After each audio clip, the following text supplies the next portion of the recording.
हर साल ज्येष्ठ माह के शुक्ल पक्ष की एकादशी तिथि को निर्जला एकादशी मनाई जाती है। इस बार निर्जला एकादशी का व्रत 10 जून को रखा जाएगा। हिंदू कैलेंडर के अनुसार साल भर में कुल 24 एकादशी होती हैं और सभी एकादशियों का अपना अलग-अलग महत्व होता है, लेकिन निर्जला एकादशी का महत्व सबसे खास होता है। इन सभी एकादशियों में से निर्जला एकादशी एकमात्र ऐसी है जिसमें व्रत रखकर साल भर की एकादशियों जितना पुण्य कमाया जा सकता है।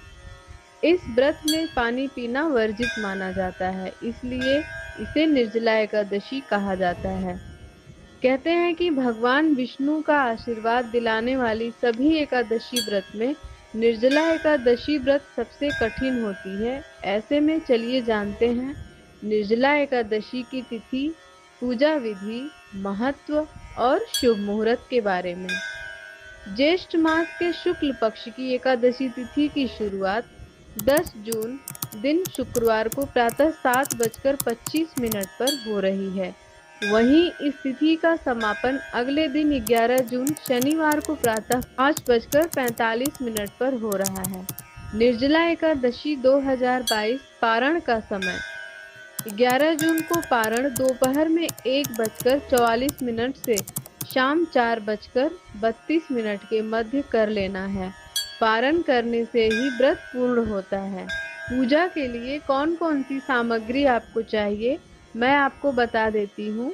श्री विष्णु भगवान जी का एक चित्र अथवा मूर्ति, पुष्प, नारियल, सुपारी, फल, लौंग, धूप दीप, घी और पंचामृत अक्षत, तुलसी दल तो आप जरूर ही रखिए, चंदन और मिष्ठान। निर्जला एकादशी व्रत पूजा विधि। जो श्रद्धालु साल भर की सारी एकादशियों का व्रत नहीं रख पाते हैं, उन्हें निर्जला एकादशी का उपवास जरूर करना चाहिए, क्योंकि इस व्रत को रखने से अन्य सभी एकादशियों के बराबर पुण्य प्राप्त होता है। इस व्रत में एकादशी तिथि के सूर्योदय से अगले दिन द्वादशी तिथि के सूर्योदय तक जल और भोजन ग्रहण नहीं किया जाता है।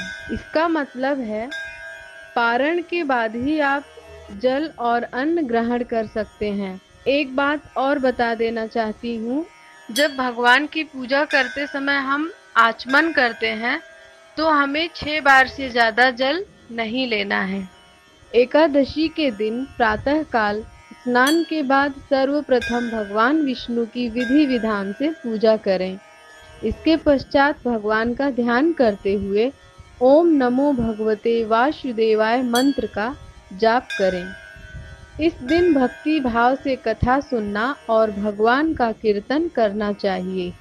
इस दिन जल से कलश भरें व सफेद वस्त्र को उस पर ढक कर रखें और उस पर चीनी तथा दक्षिणा रखकर ब्राह्मण को दान दें। इसके बाद दान पुण्य आदि कर इस व्रत का विधान पूर्ण हो जाता है। धार्मिक महत्व की दृष्टि से इस व्रत का फल लंबी उम्र, स्वास्थ्य देने के साथ साथ सभी पापों का नाश करने वाला माना गया है। निर्जला एकादशी व्रत की कथा। एक बार महर्षि व्यास पांडवों के यहाँ पधारे।